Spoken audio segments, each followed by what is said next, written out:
Road tax improvements planning. Hear from you, Jim. Thank you, Mayor. Good evening, members of the council. This will be the continuation of the discussion you started on July 2nd regarding a potential next ballot measure to secure revenue for street maintenance that we need and for potentially now widening some of our main arterials in town that we've all seen experience more and more traffic, and we're understanding the importance of the arterial widening given the development that's happening as well. So let me just move through here because I want to leave some time for council discussion tonight. So background, I don't think I need to spend much time here. The ballot measure from 2018 was a 1% sales tax increase to be used for road maintenance exclusively. That measure had a 7-year sunset, and as we all know, the measure did not pass. We had 45% for the measure and 55% opposed. So the council had some discussion at the July 2nd meeting. The general consensus and direction that I took from that meeting was that you were in favor of trying again, going back to the ballot tentatively for April 2020, which our charter and also the Tabor law allows. And that given what we'd heard from the community about the importance not only of maintenance but of widening those roads too, that we should structure at this time to allow for both maintenance that we know we need and for widening those arterials. So that's what we have for you tonight. We're going to spend most of this discussion on the arterial component, which will be new for council. I'll tell you, we actually are having our pavement condition inventory updated by third-party engineers this week, which is kind of exciting. They're using a new methodology. They're doing the whole city in just a few days. We'll be able to upload that data into our paver software that helps the engineers to model what various levels of pavement management funding could do for us. So we'll bring more detail on that back to you at your next meeting. We touch on it here, but tonight's mostly about arterials. So as I just mentioned, if we were to use this slide, I think it's important to start with kind of a baseline of the funding that we currently have and could use for both maintenance and arterial widening, and then we can look at some other scenarios tonight. The columns on this table just show currently for street maintenance we have $600,000, and this is for that resurfacing work, what we call pavement management. That the $600,000 annual transfer from the general fund. When we have more revenue than that, we're able to do a little more. We actually were able to budget $250,000 more this year from unanticipated revenue. So for this year, that number is higher. But our standard budget allocation for street maintenance is the $600,000. If we had the half of a 1% sales tax, that would get us an additional $1.5 million per year for street maintenance, which would bring that total to $2.1 million, which would more than triple the funding that we have for that resurfacing, that pavement management maintenance that we do. So that would go a long way. That's where I'll kind of leave that. It would be a big improvement.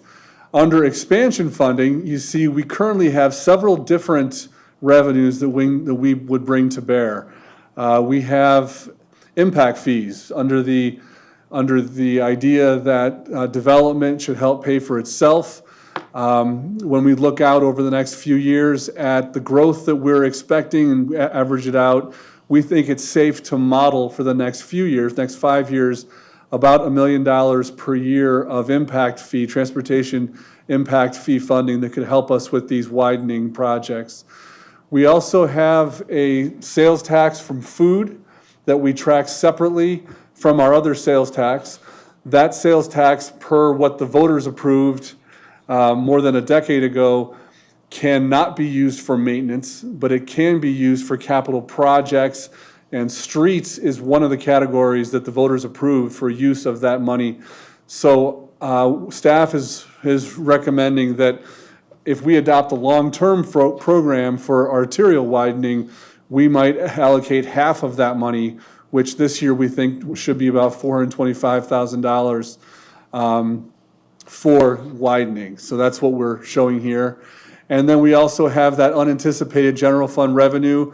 We do budgets relatively conservatively, and each year we come back to you in the spring. The last couple years, we've actually had some unanticipated revenue. Some years we don't if we fall short. But probably an average, we're thinking we could plan for modeling, an average year would be about $1 million. So if that were the case, without a new tax, we'd have about $2.4 million that we could use for for widening projects. If we had the 1% sales tax and we used half of that for widenings, we'd be up to $3.9 million, or almost $4 million per year, which I think you'll see can make a big difference in how fast we can get these projects accomplished. So first, what are we talking about with arterials, and what roads we think we would plan for with this ballot measure? The map that you see at the top of the slide has green and red roads. Those are the major arterials that need to be widened in what we're considering existing Evans. Of course, Evans is south of the river too. This plan does not anticipate making headway on roads kind of south of the river at this point. But we have the roads identified as Tier 1 and Tier 2. Tier 1, as you can see in the list, staff has recommended are the ones that we probably all think of first, widening 37th Street out to 65th and actually out to Two Rivers, and 47th Avenue north from 37th to the city limits. 65th Avenue is getting to see much more traffic volume these days, especially from 37th to 49th. And then finally, we've added 35th Avenue from Prairie View to 49th, kind of finish out what we've done this summer as our Tier 1 arterials. You can see that those by themselves, if we use $8 million a mile, which we hope is an appropriate, fair assumption for the widening projects, just as a reference, Greeley we know uses $7.5 million per mile, so $8 million should work for modeling. That would cost those, just to get those roads widened, it's about $46 million. The red roads you see up there are the Tier 2, Priority 2 arterials that we would call Two Rivers Parkway from 37th to 49th, widening 49th Street. We think we'll have to do that someday. Also 23rd Avenue, I'll spend a minute on that. You might wonder why that's shown as a Tier 2 road. It's because we're already planning to build two lanes of 23rd Avenue next year. So that's not even in this plan. Those 2 lanes will be done before we'd have that new tax, and we're planning on doing that. We think, frankly, when we think critically, once we have those 2 lanes, at least from our recommendation standpoint, then 23rd Avenue, especially since we have some plans in the works with the county, might not necessarily need to be a Tier 1 arterial once we have those two lanes built. And again, we are hopeful that we'll have an agreement with the county for significant contribution from them to build out 23rd. So at this point, we're treating 23rd Avenue as a second priority arterial, but again, that's only for completion of 3rd and 4th lanes. We're already planning to do the others. And if council has a different feeling about that's important feedback to hear tonight. So we have a few scenarios for you. I'll just run through. We're going to show you a baseline scenario, and again, these focus on what's the cost and how long would it take us to build out those Tier 1, the Priority 1 arterials under various assumptions and scenarios. Tier 1 is our baseline if we don't have the tax. Tier 2 is if we do have the new 1% sales tax revenue. And then number 3 would introduce some bonds, some debt financing into the plan. And we just want to show you what that would do and how that could accelerate the timing and reduce the total cost we might pay if we were to introduce some bond funding in year 4 to move things along. Assumptions, as I mentioned, we're assuming 8 million per mile. We did some research looking at CDOT cost, historical information, and what they kind of build in for project inflation. We're building in 6% annually for construction inflation. We are assuming the money that council has set aside the past couple years.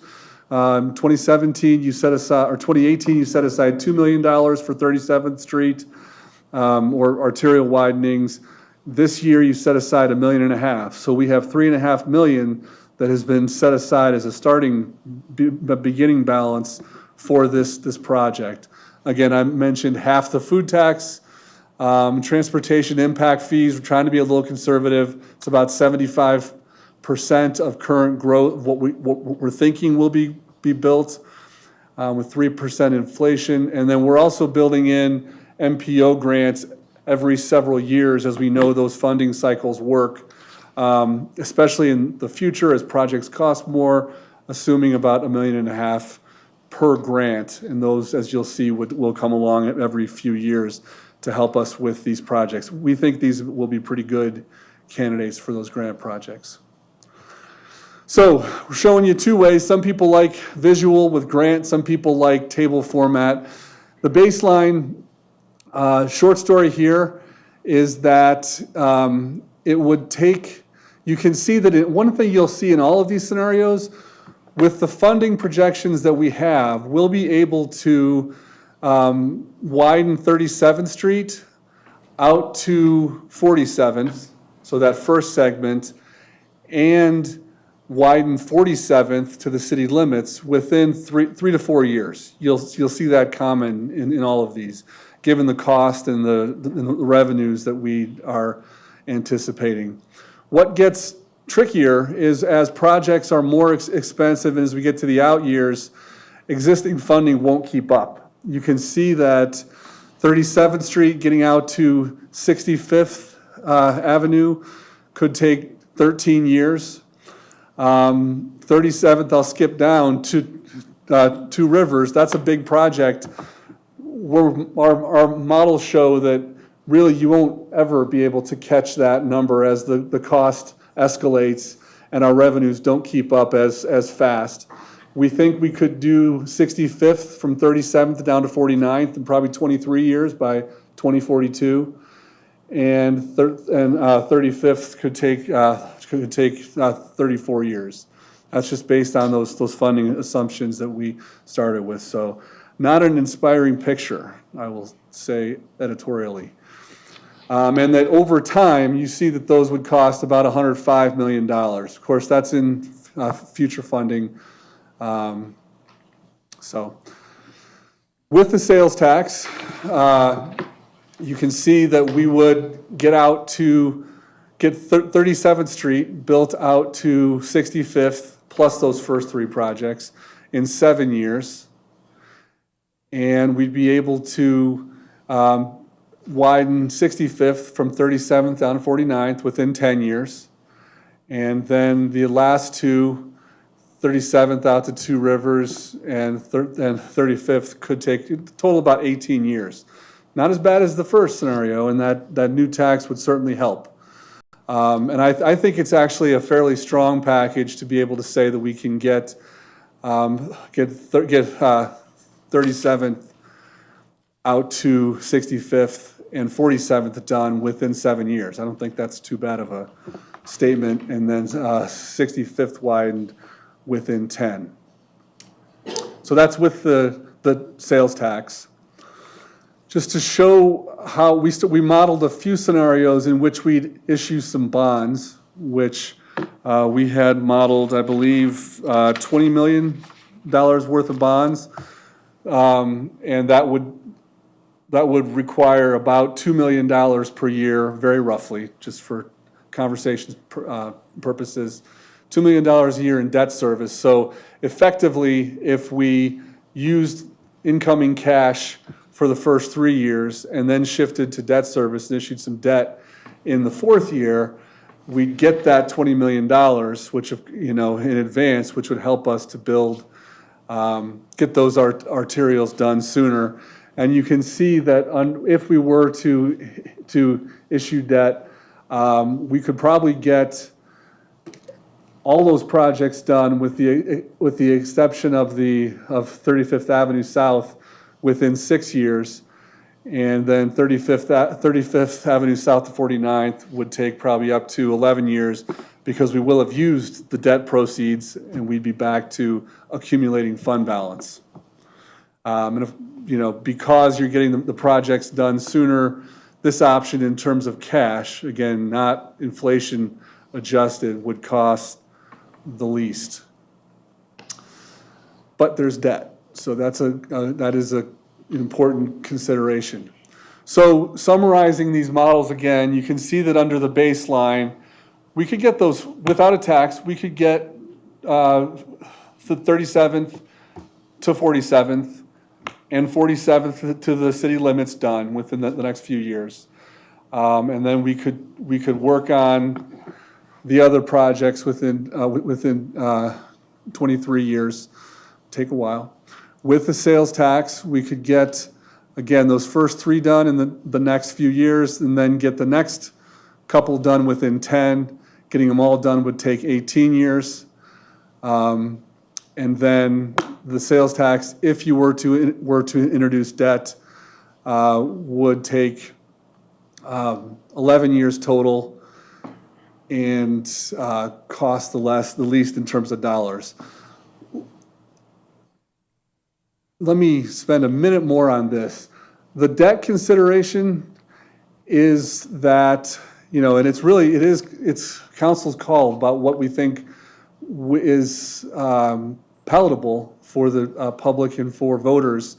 If you issue debt, if you're with this type of debt, this is general sales tax revenue, we would need to get a vote of the people to do that. So that's a Tabor question on the ballot that asks the voters if the city shall be authorized to issue bonds in X amount.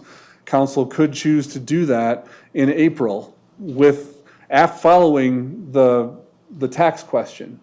So there would be 2 questions on the ballot.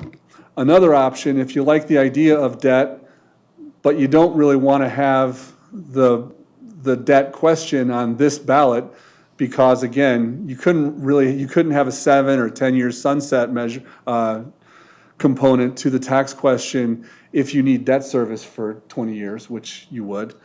Another option would be to not ask the debt question now, but recognize that a city council in 3 years, after we've been able to make some progress and show some results, a council in the future could go back to the voters and say, we don't need more money right now. We have the money, but we need your approval to issue some bonds, and that could get the rest of these projects done.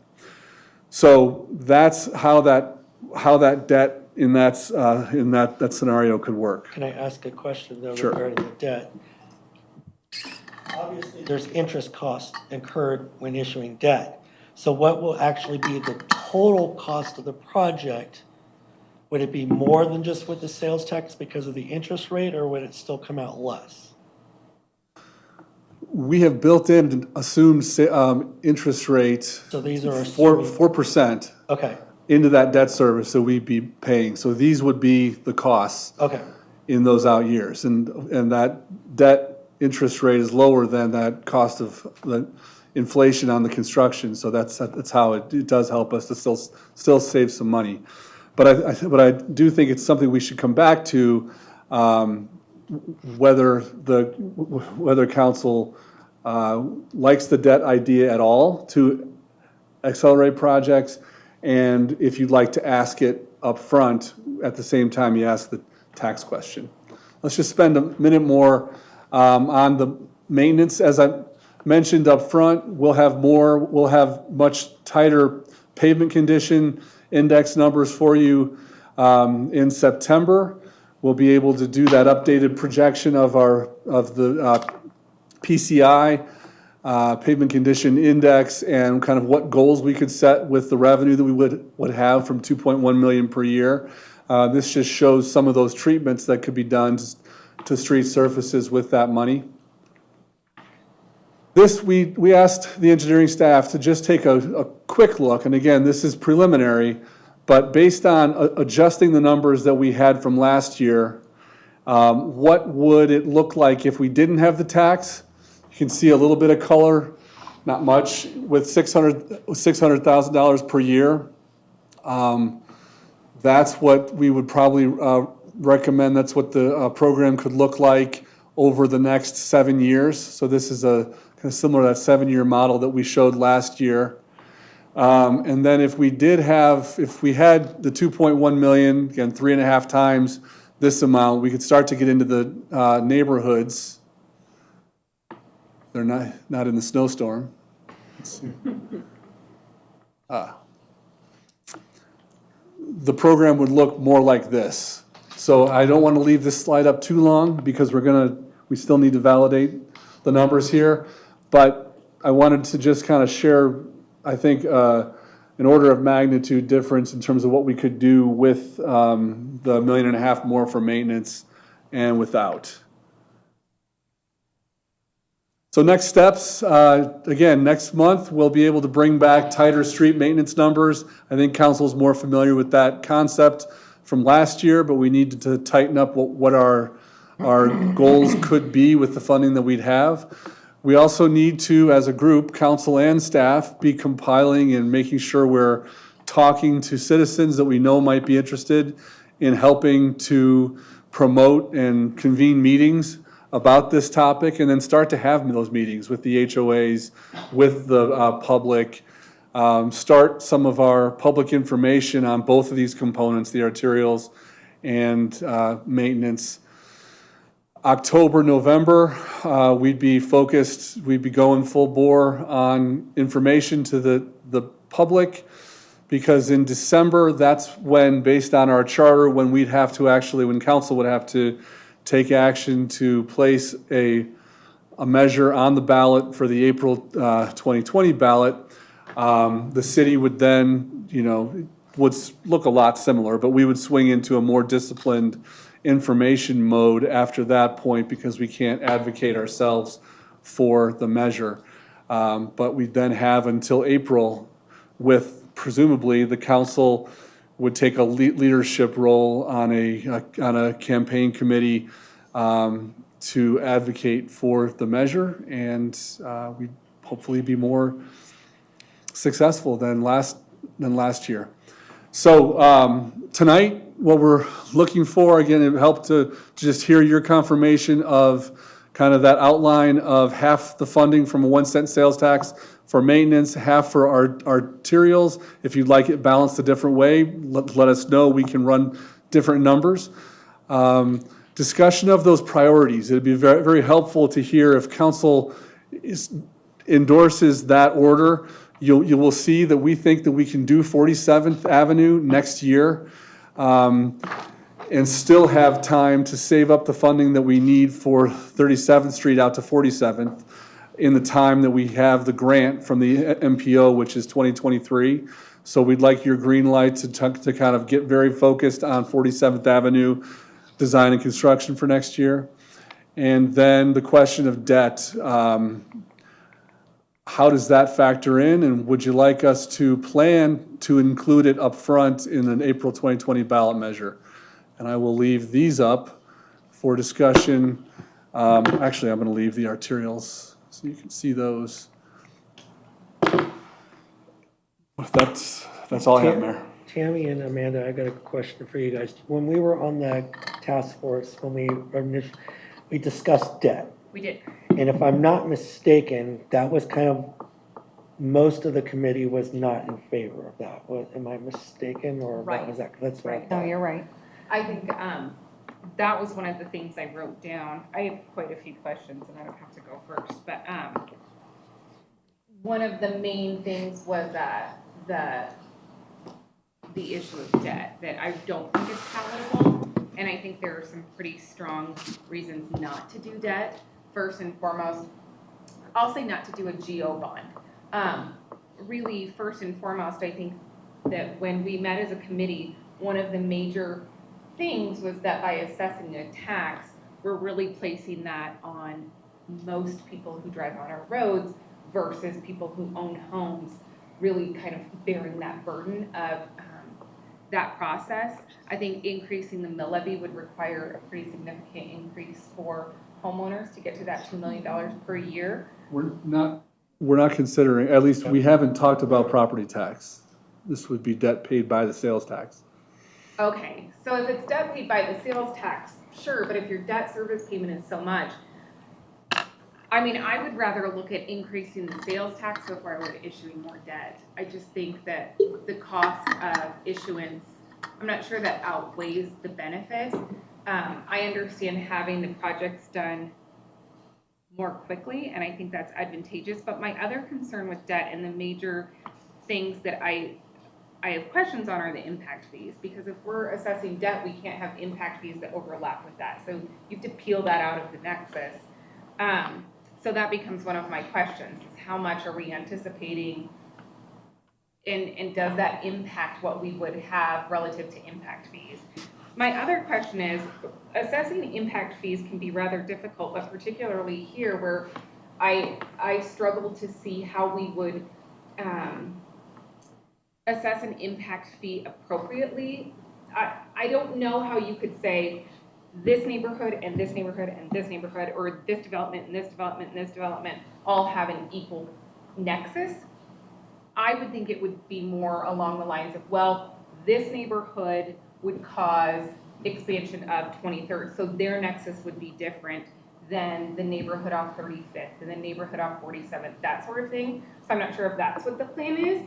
And then that then kind of gets into a cost allocation piece. So I just want to make sure that we've really honed in on how that impact fee would be assessed, to make sure that we really are confident in the nexus associated with it and the timeline for completing those projects with that nexus fee revenue, knowing that we could not at the same time have debt against those projects.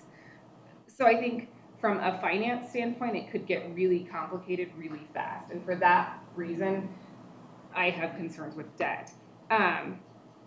If we did purely sales tax at a higher percentage, perhaps, that really peels away that issue, because then you don't have to worry about the impact fees because you don't have debt associated with it. So that's my main thing.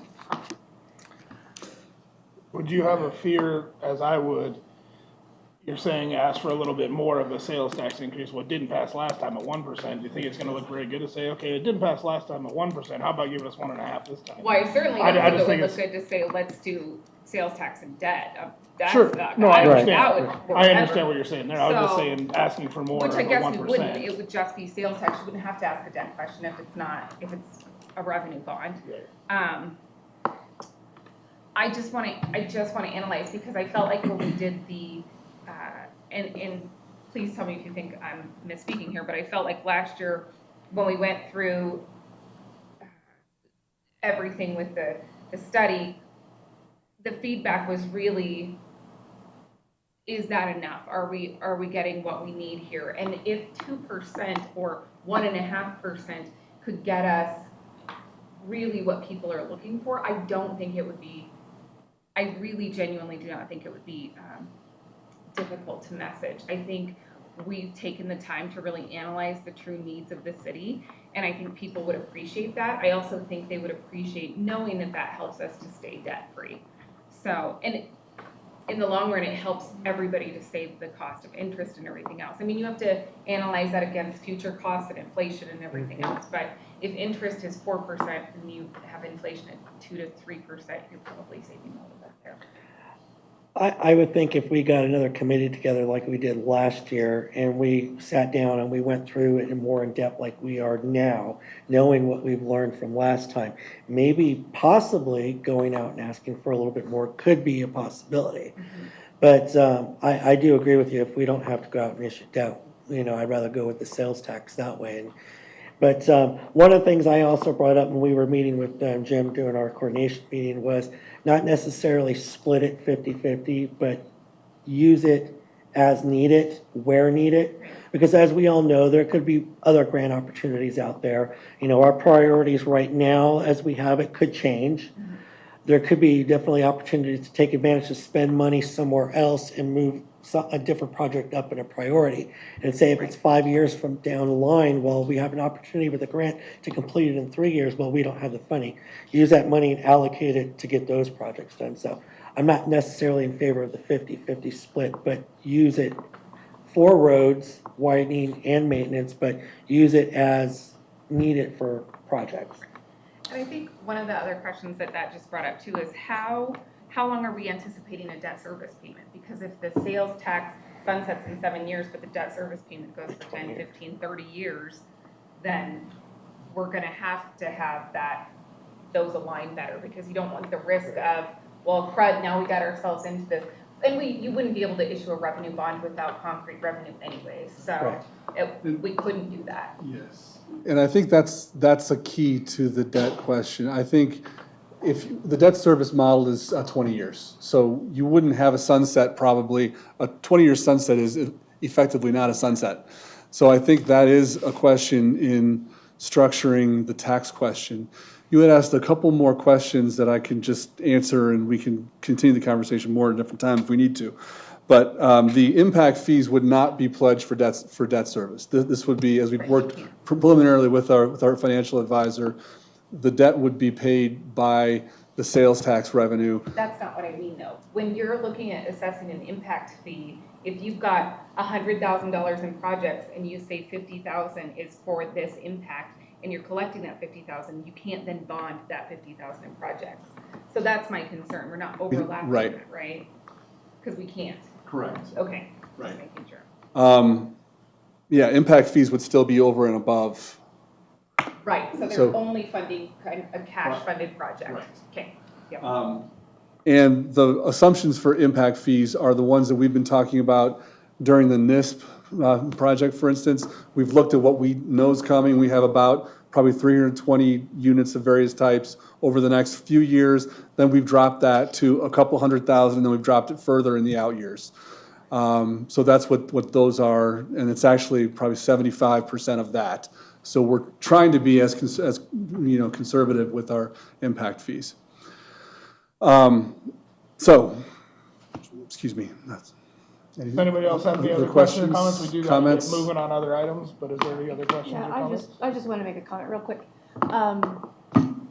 This was defeated 45 to 55. I think if we ask for anything more than 1%, we're going to look at another defeat.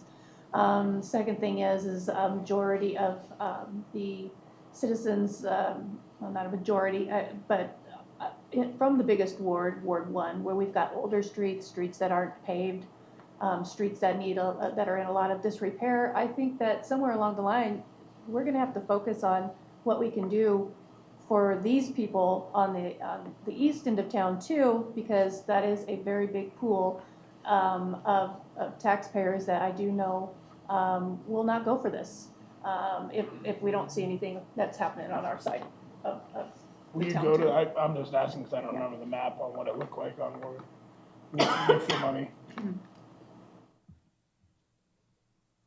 Yeah, just So this, like last year's measure, I envisioned that we would be able to pave the dirt roads and do the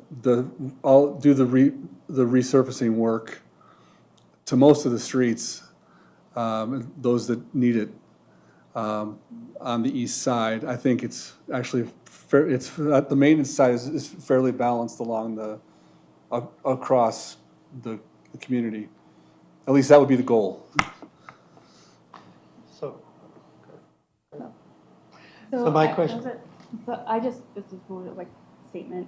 So I believe that we can, this is just my opinion, that we can ask for more with the more than 1% in the sales tax increase. I think last year, our timeline was a lot shorter, and this year we can definitely work on the educational aspect as well as get out more and be able to, reach out to the citizens and let them know this percentage, because it's sales tax, granted, letting them know what that means, because it's not 2%. Let's say if we did 2%, it's not a whole lot of money. And not only that, we're capturing a broad, area, of people versus just our residents. And so it's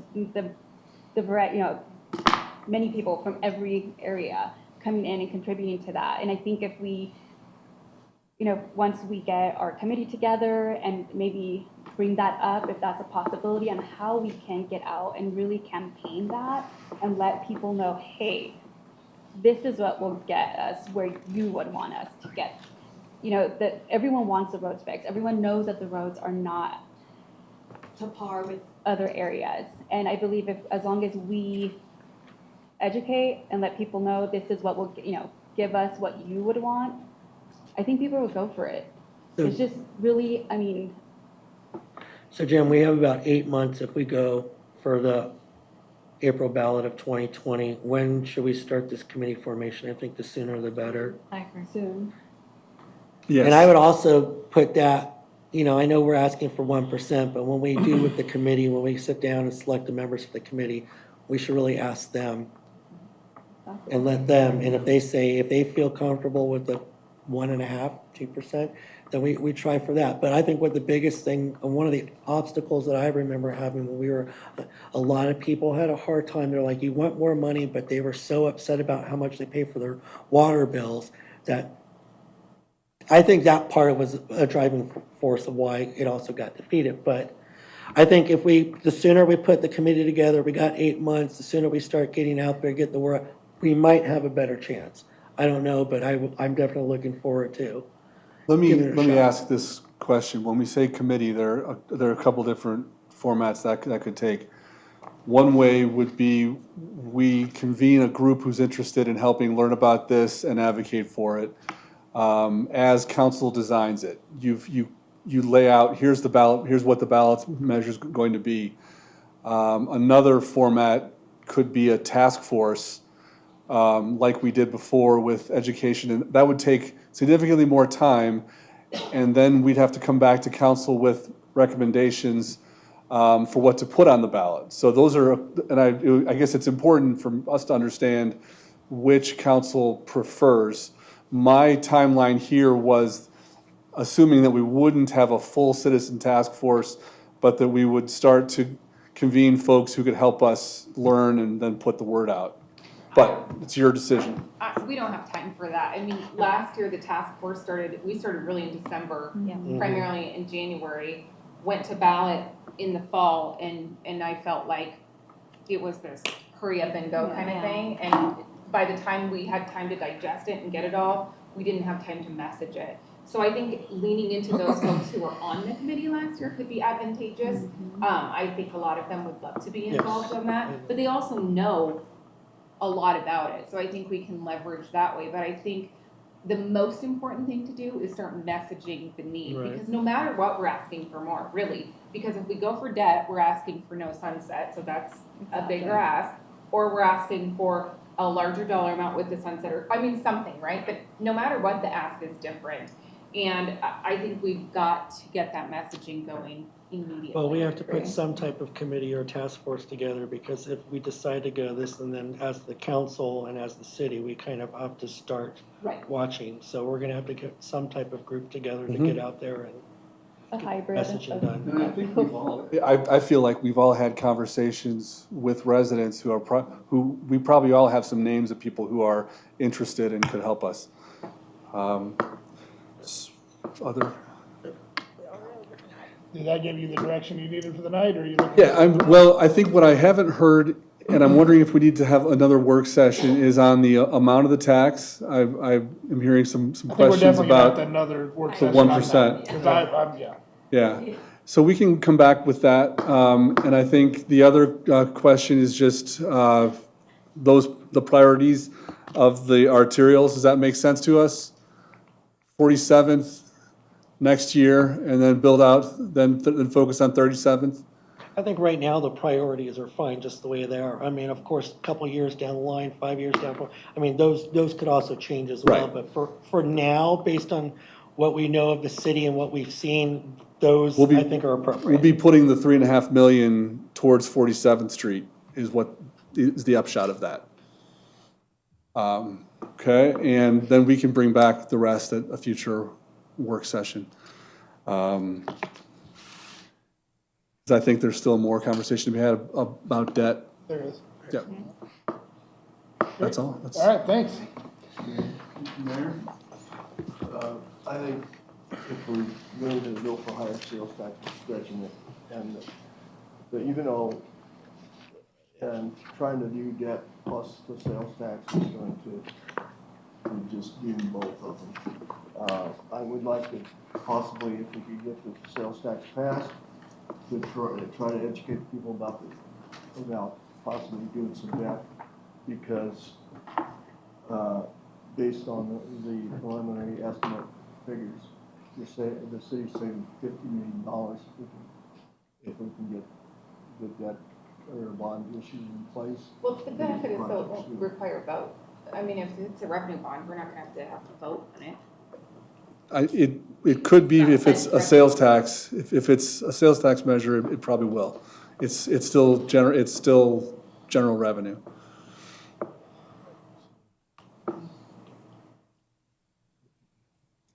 And I hope we can get a task force for an advocacy group in place and get this education done.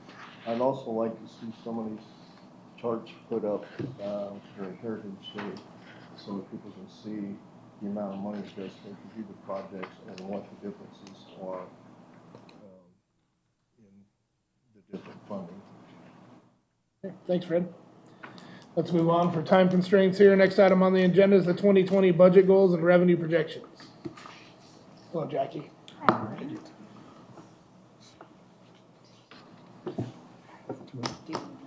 Sure, yep. So this is our first step in next year's budget. We'll move through a couple of slides here. I think we have, as always, the finance staff and other city staff working to develop the budget, and we rely, of course, on council's direction for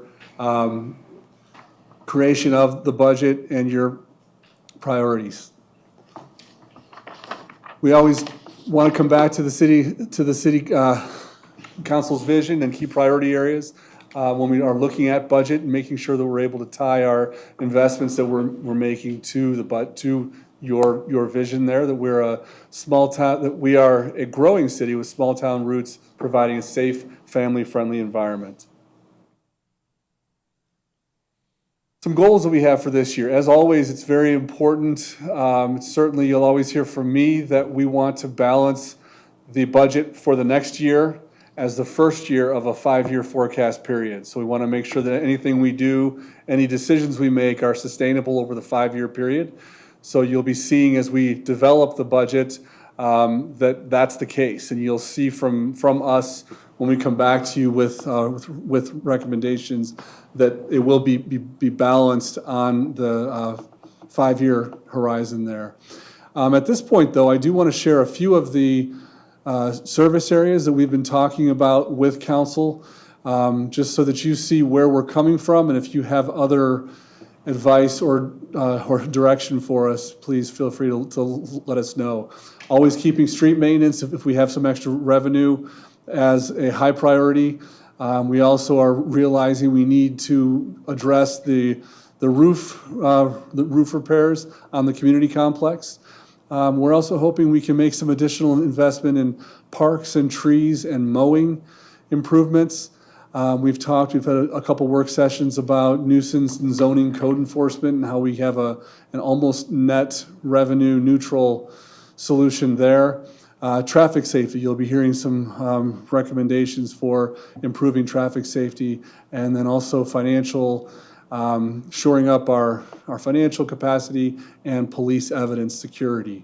So this is kind of a coming attraction slide for what you'll see through the budget process. And now I'll turn over to Jackie to talk through our funds and our revenues for next year. Right, so tonight we'll focus mostly on revenues and how we build the base budget to accomplish the things that were on the previous slide.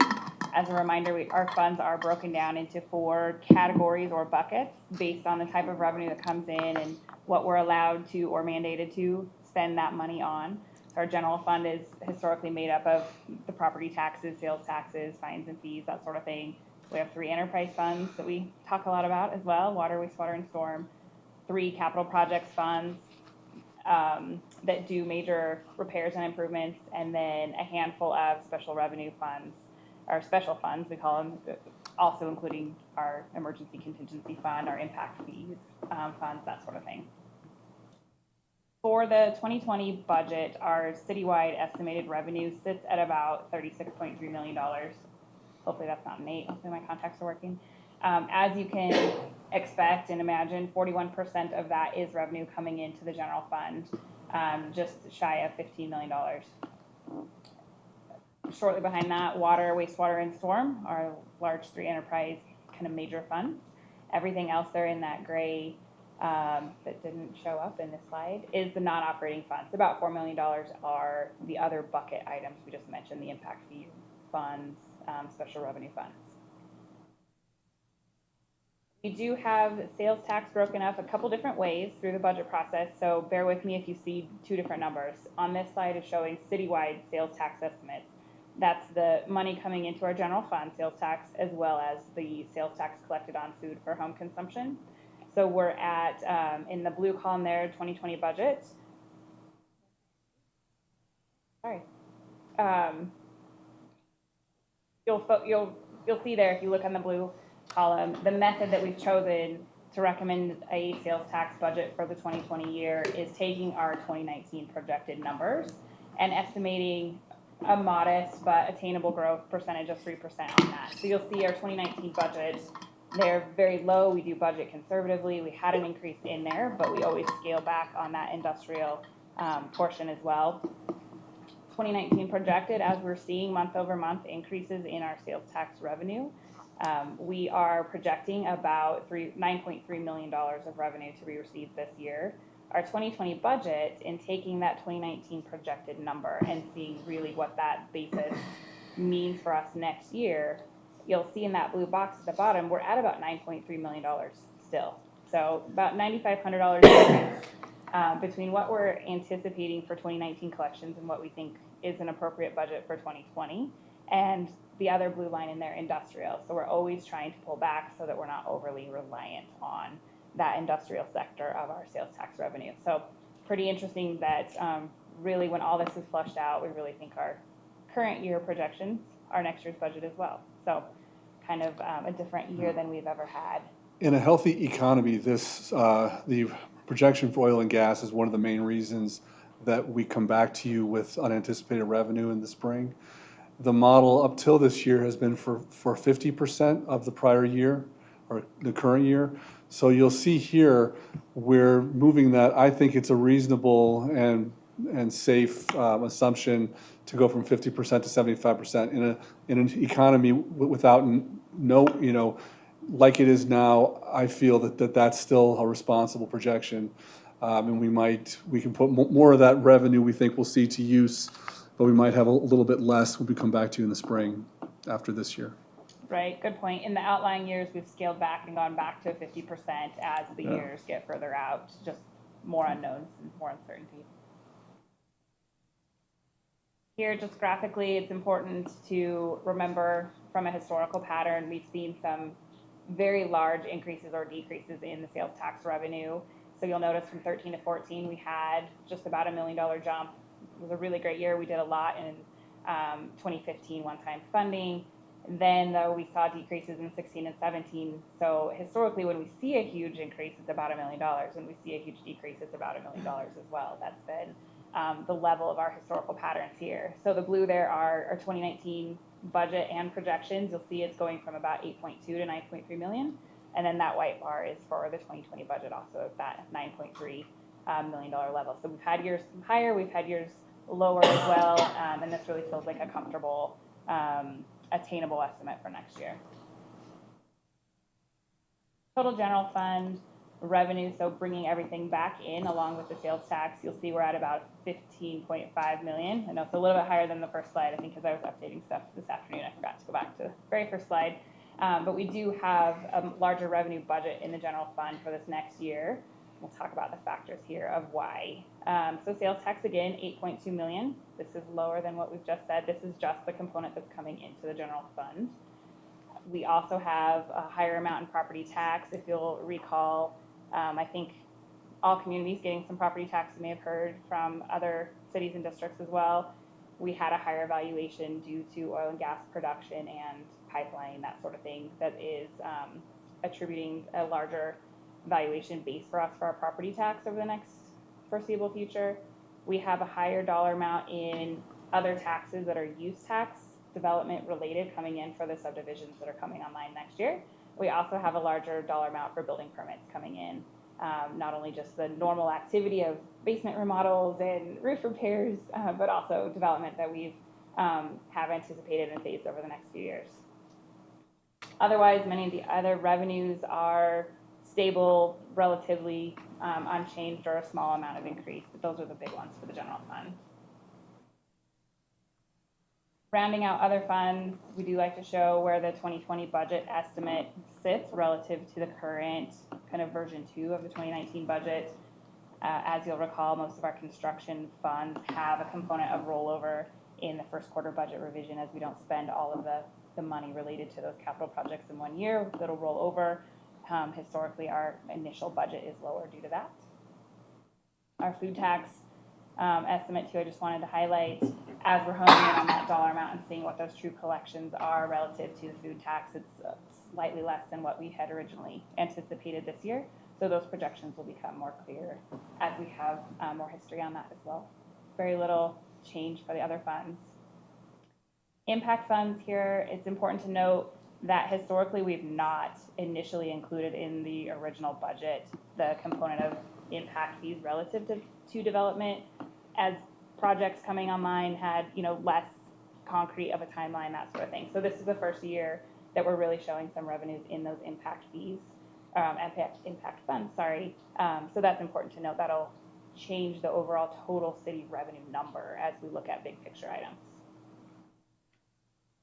On an enterprise fund side, we also have large increases here, primarily due to development as well. The system development fees that are coming in impact all the funds, not just the general fund and the impact fee funds, but also for tap fees, that sort of thing. Water fund is a little bit high there. I think it still has some NISP revenue in there that we're continuing to work on, so that number may come down as we finalize the budget in the next couple weeks. But historically, or generally speaking, almost all of the revenue increase coming in those enterprise funds is due to development at this point. And that means, what's that mean it's for? I was gonna show here first. So each of those categories we just talked about, I'll hurry through this. That blue chunk is what system development revenue compared to the other revenue in the fund. 18 actual, 2019 current budget to 2020 budget. So it's important that we're showing that component of revenue and tracking that, budgeting for that up front. That is the revenue, as Jim alluded to, that we will need so much to pay for NISP, to pay for Greeley system development charges, to pay for future expansion on the wastewater treatment plant. So as that development is coming in, that will pay for system expansion and future needs for those enterprises. Anything else? Just bounce back for just a sec. Sure. I just wanted to stress that when you see 3.9 million more in the water fund and 1.2 in wastewater, the lion's share of that is for system development fees, which we are very much programmed for the future, and it's not operating revenue that we have. Now return to scheduled programming. So yeah, where we are quickly is, like I mentioned, just finalizing estimates. We are in the process of making sure we have all the new requests for next year, any opportunities for savings identified, plugged through our 5-year long-range plans, solidifying any other payroll changes and costs that we have. So really a lot of minute-by-minute changes as we complete this work. On a timeline basis then, Finance Committee on September 3rd will see all of the remaining components of the budget, supplies and services, payroll, and our capital, as well as kind of seeing that big picture citywide overview for the 2020 budget. City Council will see that at the work session on September 17th, and then we'll be at public hearing October 1st. So it seems like we're in the home stretch. We've got a lot of work to do as we finalize these pieces, but it's all coming together very quickly. And by October 15th, we'll have an adopted budget if all goes well. Thanks. Questions or comments of staff?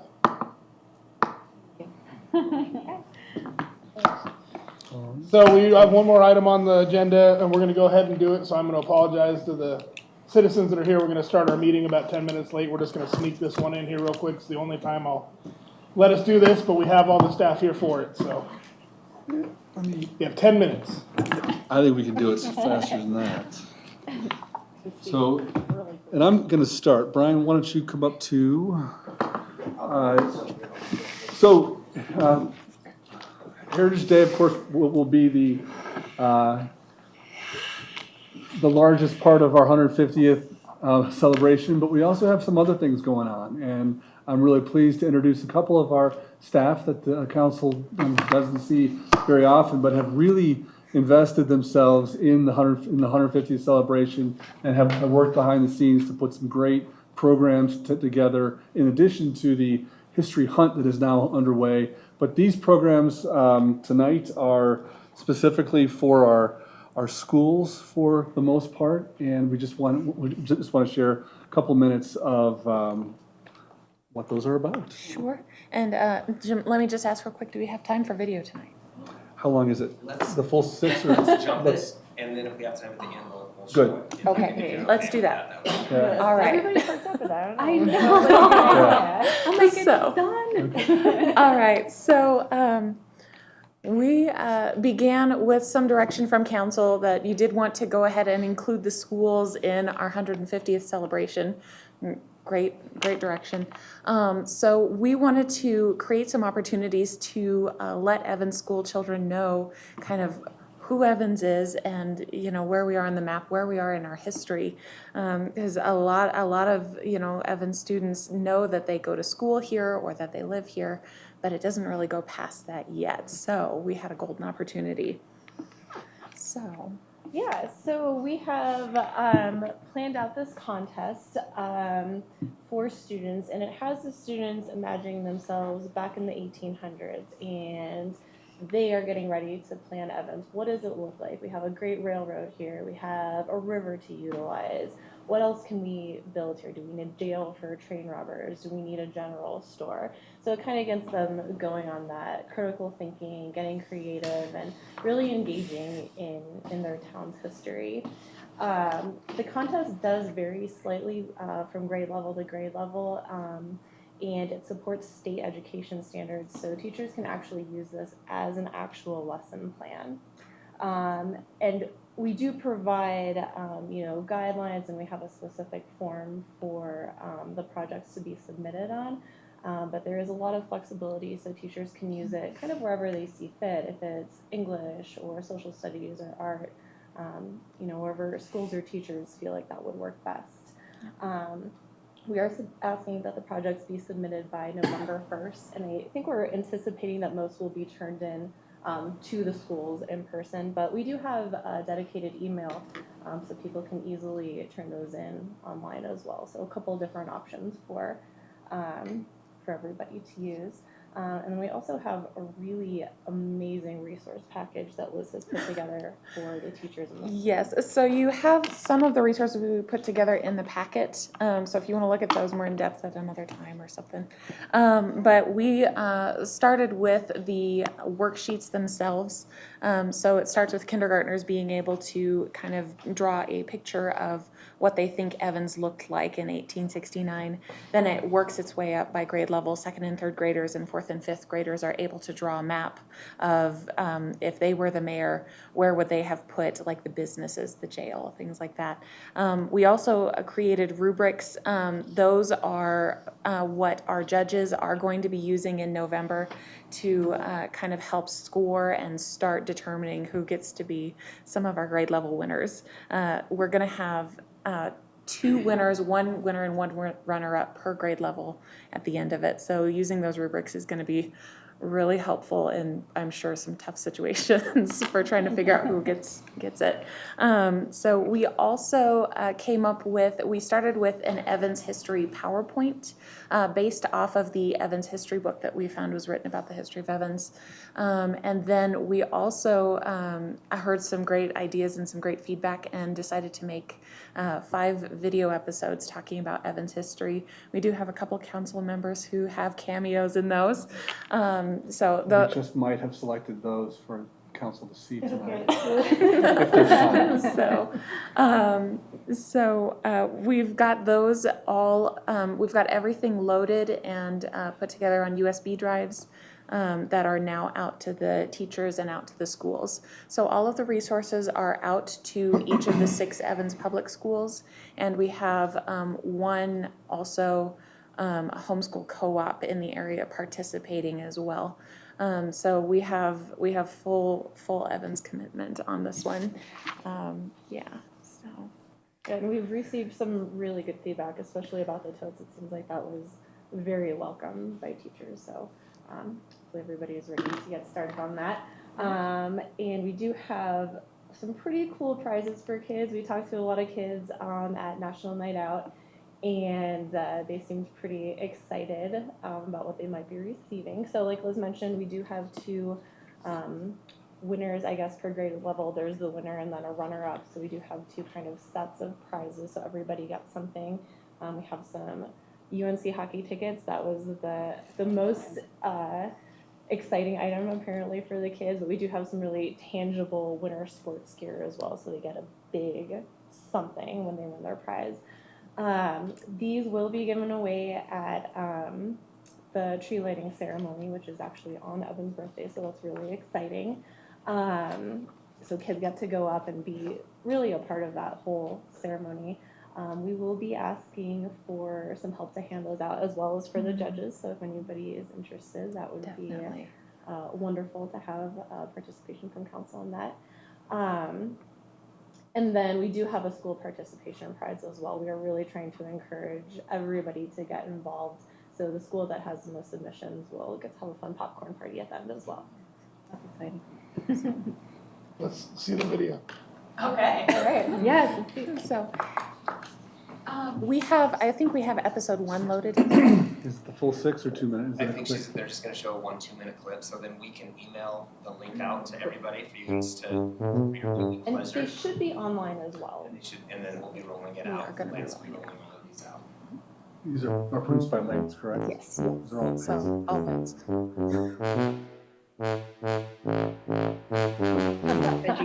Should be on there. There you go, there's the word. It's quincentennial. Do you want somebody else to try? Yes, sesquicentennial. Sesquicentennial. Sesquicentennial. Sesquicentennial. I don't know. Sesquicentennial. Sesquicentennial.